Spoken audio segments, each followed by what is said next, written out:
Good morning students. मैं लता अग्रवाल आप सभी लोगों का बहुत स्वागत करती हूँ। और आज हम राजस्थान बोर्ड की बुक में से चैप्टर 2 भारतीय इतिहास के स्वर्णिम प्रश्न में से टॉपिक पढ़ेंगे अशोक। महाराजा अशोक जिनका काल 273 ईस्वी पूर्व से 232 ईस्वी पूर्व तक था। अशोक के जो पिता थे उनका नाम था बिंदुसार, और जब उनकी मृत्यु हो गई उसके उपरांत अशोक इस पूरे विशाल मौर्य साम्राज्य का एक छत्र राजा बना और उनकी गद्दी पर बैठा। करीब 4 वर्ष के सत्ता संघर्ष के बाद अशोक का विधिवत राज्याभिषेक करीब 269 ईस्वी पूर्व में हुआ। वैसे तो अशोक 273 ईस्वी पूर्व में ही मगध के राज सिंहासन पर बैठ चुका था। ये किंवदंती है कि अशोक जो थे वो 273 ईस्वी पूर्व में ही मगध के राज सिंहासन पर बैठ चुके थे, लेकिन इनके और भी भाई थे और राज सिंहासन को एक छत्र पाने के लिए उन्होंने इनसे युद्ध लड़ा, इनसे सत्ता के लिए संघर्ष किया और करीब 269 ईस्वी पूर्व में यानी कि 4 साल के संघर्ष के बाद ये विधिवत रूप से राजगद्दी पर बैठे थे। जो हम अशोक के अभिलेख पढ़ते हैं उसमें अशोक को देवनाम प्रिय, देवनाम प्रियदर्शी और राजा के संबोधन से संबोधित किया गया है। इनका नाम जो अशोक मिलता है वो सर्वप्रथम इनके मास्की अभिलेख में ही हमें इनका नाम मिलता है। साथ ही मास्की और सेकंड जो इनका अभिलेख है वो है गुजरा लेख। तो इनका नाम जो अशोक मिला है वो मास्की और गुजरा, इन दोनों लेखों में इनका नाम अशोक ही मिलता है। अपने राज्याभिषेक के 7वें वर्ष में अशोक ने कश्मीर और खोतान क्षेत्र के अनेक भागों को विजित करके मौर्य साम्राज्य में मिला लिया। जब राज्याभिषेक के जिनका 7वां साल चल रहा था, इस 7वां साल था राजा बनने के बाद, तो इन्होंने कश्मीर और खोतान क्षेत्र के बहुत सारे भागों को जीता और अपने मौर्य साम्राज्य में मिला लिया। अशोक के जितने भी अभिलेख मिले हैं उनसे स्पष्ट हो जाता है कि उनका जो पूरा साम्राज्य था वो उत्तर पश्चिमी सीमा प्रांत यानी कि अफगानिस्तान, दक्षिण में कर्नाटक, पश्चिम में काठियावाड़ और पूर्व में बंगाल की खाड़ी तक था। बहुत बड़ा साम्राज्य था अशोक का। कलहण की राजतरंगिणी, इतिहास का जो कलहण हुए हैं उन्होंने की जो किताब है, उनकी जो बुक है राजतरंगिणी, वो ये कहती है, उसमें लिखा हुआ है कि अशोक ने कश्मीर में जो वितस्ता नदी है उसके किनारे श्रीनगर नामक नगर की स्थापना की थी। यानी कि ये जो श्रीनगर है इस नगर की स्थापना अशोक ने की थी कश्मीर में वितस्ता नदी के किनारे। और इन्होंने नेपाल में भी एक नगर बसाया था और उस नगर का नाम था ललित पतन। ललित पतन नामक नगर अशोक ने नेपाल में बसाया था। एक युग पुरुष के रूप में अशोक ने मौर्य साम्राज्य को अपनी नीतियों के माध्यम से नई दशा दी। वह अत्यधिक व्यापक दृष्टि से युक्त व्यक्तित्व था, यानी कि वो उनका जो व्यक्तित्व ऐसा था वो बहुत अलग तरह से, बहुत विशाल तरीके से सोचते थे। उन्होंने तत्कालीन समस्याओं को, जो समय की समस्याएं थी, उस राज्य की, उस व्यक्ति की समस्याएं थी, उनको समझते हुए उन्हें सुलझाने का प्रयास किया। उसका धम्म एवं अन्य नीतियाँ आज भी उतनी ही प्रासंगिक हैं। उनके धम्म के बारे में मैं आपको नेक्स्ट टॉपिक में पढ़ाऊंगी, लेकिन उनका जो धम्म था, उनकी नीतियाँ जो उन्होंने उस वक्त उनकी समस्याओं को, अपने टाइम की समस्याओं को समझते दी, आज भी अगर हम इनको समझे तो उतनी ही महत्वपूर्ण है जितनी उस वक्त थी, जितनी कि तात्कालीन समय में थी। वे सार्वजनिक है, यानी कि किसी एक की नहीं है बल्कि सबकी है। सार्वभौमिक है, हर युग में है, युगीन है, जो एक अकेले राष्ट्र की धरोहर नहीं हो सकती। अगर हम अशोक की नीतियों को समझे तो हम ये कह सकते हैं, समझ सकते हैं कि वे जो नीतियां हैं वो किसी एक राष्ट्र की धरोहर नहीं है, किसी एक राष्ट्र के लिए नहीं है, बल्कि हम उनको पूरे विश्व के परिप्रेक्ष्य में समझ सकते हैं और उनसे लाभान्वित हो सकते हैं। तो ये जो नीतियां हैं अशोक की, ये संपूर्ण विश्व की धरोहर हैं।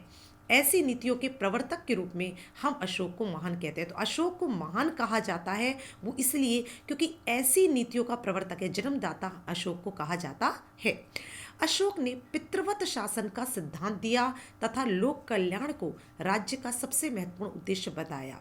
उन्होंने ये बताया कि एक राज्य जो होता है उसका सबसे महत्वपूर्ण उद्देश्य होता है कि वो लोगों का कल्याण करे और इस तरह से शासन करे जैसे पिता अपने पुत्र को पालता है।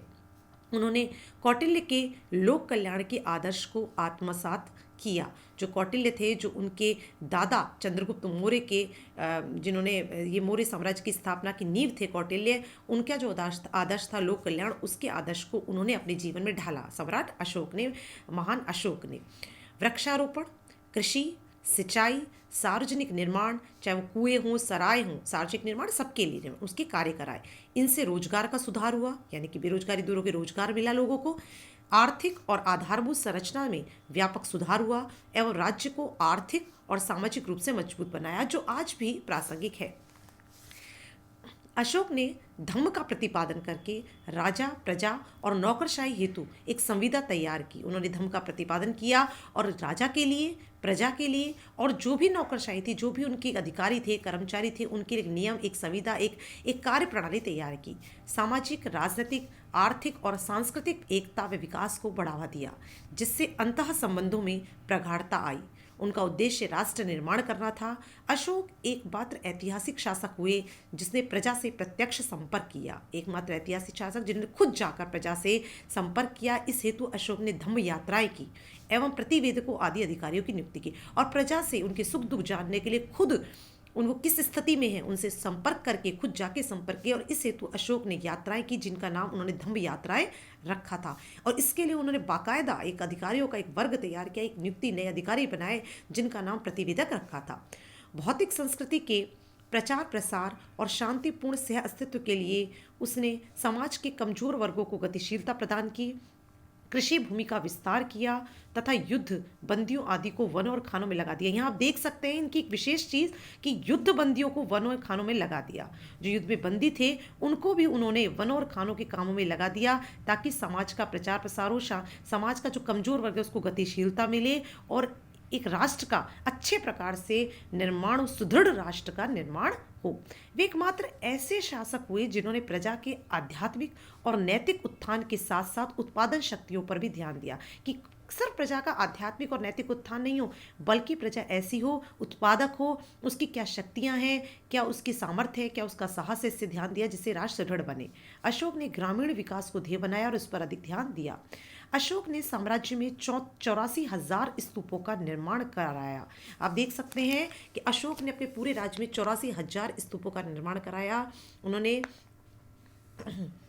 इसके अलावा राजस्व का पुनर्वितरण, सार्वजनिक हित एवं लोकार्जन कार्य में किया तथा अर्थव्यवस्था को तीव्रता और गति दी। जो भी राजस्व था, जो भी टैक्स था, जो भी पैसा आता था, वो सारे काम को अशोक जो थे सार्वजनिक हित में लगाते थे, लोगों की अर्थात लोगों के लोक कल्याणकारी कार्यों में लगाते थे, जिससे अर्थव्यवस्था को तीव्रता मिली, गति मिली और जिससे एक आम जनता की क्रय शक्ति में वृद्धि हुई। अशोक ने वैदेशिक नीति को समसामयिक बना दिया तथा तत्कालीन सम्राटों के साथ कूटनीतिक संबंध बनाए एवं उच्च स्तरीय धम्म आयोग भेजे। उन्होंने दूसरे राष्ट्रों में धम्म आयोग बनाकर भेजे जिससे अंतःकरणों की स्थापना हुई, एक अच्छे संबंध दूसरे राष्ट्र से बने। अशोक ने संपूर्ण विश्व को धार्मिक सहिष्णुता का पाठ पढ़ाया, सभी धर्मों को समान महत्व व आदर प्रदान करने पर बल दिया तथा जनता पर धर्म को बलात् नहीं थोपा। अब एक बहुत महत्वपूर्ण बात अशोक की है कि उन्होंने सभी धर्मों को समान महत्व दिया, किसी एक धर्म को विशेष महत्व नहीं दिया, सभी धर्मों का आदर करना सिखाया और जनता को ये आज़ादी थी कि वो जिस धर्म को माने उसको मानने की आज़ादी थी। ये नहीं कि जो धर्म अशोक मानते हैं उसी को जनता माने, नहीं, उन्होंने जनता पर कभी भी धर्म को जबरदस्ती नहीं थोपा। एक धर्म, एक भाषा, एक लिपि का अनुसरण कर संपूर्ण भारतवर्ष का एकीकरण किया। समान नागरिक संहिता व दंड संहिता का क्रियान्वयन किया कि सभी नागरिकों के लिए समान कानून थे, समान दंड थे और सामाजिक न्याय और कानून के शासन की स्थापना की। विभिन्न वर्गों व धर्मों के बीच सौहार्दपूर्ण संबंध स्थापित किए जो प्रगतिशील अर्थव्यवस्था और राज्य की प्रगति हेतु नितांत आवश्यक है। बहुत ज़रूरी है कि अगर अर्थव्यवस्था को प्रगतिशील बनाना है, अगर हमें राज्य की प्रगति करनी है तो हमारे राज्य में हमारे समाज में जितने भी वर्ग हैं, जितने भी धर्म हैं, उनके बीच संबंध जो हो सौहार्दपूर्ण हो। और इसके लिए ज़रूरी है कि न्याय सबके लिए समान हो, कानून सबके लिए समान हो, नागरिकों के लिए सारे नियम समान हो और दंड भी सबको समान मिले, जिससे हमारी जो अर्थव्यवस्था है प्रगतिशील हो और राज्य की प्रगति बने। अशोक ने अपने अभिषेक के 8वें वर्ष में लगभग हम ये कह सकते हैं कि 261 ईस्वी पूर्व पर कलिंग पर आक्रमण किया। जब 261 ईस्वी पूर्व में यानी कि जब उनके राज्य के 8वां वर्ष था तो उन्हें कलिंग जो कि उड़ीसा में पड़ता है वहाँ आक्रमण किया। और हाथी गुम्फा जो अभिलेख है वहाँ से प्रकट होता है कि उस समय जब उन पर आक्रमण किया तो उस कलिंग पर नंदराज नामक एक राजा शासन कर रहा था। उस समय कलिंग की राजधानी थी तोसली। और इसका कारण ये बताते हैं कि अशोक ने कलिंग पर इसलिए आक्रमण किया क्योंकि अशोक संपूर्ण भारत को एक सूत्र में बांधना चाहता था और साथ ही एक कारण यह भी था कि कलिंग जो था वो हाथियों के लिए बहुत प्रसिद्ध था और व्यापार के लिए, व्यवसाय के लिए बहुत महत्वपूर्ण था और समुद्र के किनारे भी था, तो विदेशी व्यापार की दृष्टि से भी कलिंग का बहुत महत्व था। इस वजह से अशोक जो थे वो कलिंग को अपने अधिकार में लेना चाहते थे। कलिंग में 1 लाख लोग मारे गए और 1.5 लाख लोग बंदी बना लिए गए। इस भीषण नरसंहार से अशोक का मन द्रवित हो गया और उन्होंने भविष्य में युद्ध नीति को त्यागने की घोषणा कर दी और अशोक ने भीरी घोष के स्थान पर धर्मघोष को अपना लिया। बहुत दुखी हो गए इसमें, जब उन्होंने देखा कितने लोग मर गए, इतने लोग बंदी हो गए, तो वो बहुत उन्होंने घोषणा कर दी कि अब मैं युद्ध नीति को त्याग दूंगा। अशोक के बाद बहुत राजा शासक हुए, जैसे जालो, कुणाल, दशरथ, संप्रति, शालीशुक, देवर्मन आदि बहुत। और अंतिम मौर्य सम्राट थे बृहदत्त। बृहदत्त के सेनापति पुष्यमित्र थे। उन्होंने 184 से पूर्व में बृहदत्त की हत्या कर दी और एक नया साम्राज्य रखा जिसका नाम था शुंग साम्राज्य। तो ये थे सम्राट अशोक, ग्रेट अशोक, अशोक महान। और मैं अपने नेक्स्ट वीडियो में अशोक के ऊपर आपको ऑब्जेक्टिव क्वेश्चंस भी दूंगी, और मैं आशा करती हूँ कि आप इनको सॉल्व करके, ऑब्जेक्टिव या और भी अच्छे क्वेश्चंस दूंगी, तो आप उनको सॉल्व करके मुझे कमेंट बॉक्स में कमेंट में ज़रूर भेजिएगा और मैं आपके रिस्पॉन्स की प्रतीक्षा करूँगी। और आपकी जो भी क्वेरीज हों तो आप कमेंट में लिख के मुझे ज़रूर भेजिएगा। तो बाय बाय, गुड बाय बच्चों, हैव ए ग्रेट डे।